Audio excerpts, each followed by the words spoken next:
पश्चिम आशियात युद्धाची व्याप्ती वाढल्याने भारतीय व्यापाऱ्याला झळा। कांदा आणि द्राक्षांचे हजारो टन मालाचे कंटेनर 2 दिवसापासून नवी मुंबईतील जेएनपीटी बंदरात पडून निर्यात ठप्प झाल्यास बाजारभाव आणखी गडगडण्याची शक्यता।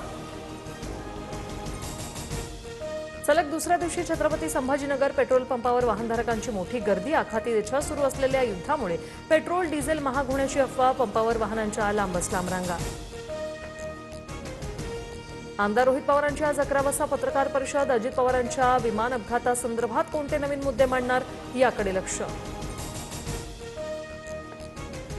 शरद पवार पुन्हा एकदा राज्यसभेवर जाणार। काँग्रेस आणि ठाकरेंच्या शिवसेनेकडून राज्यसभेसाठी पवारांच्या नावावर एकमत।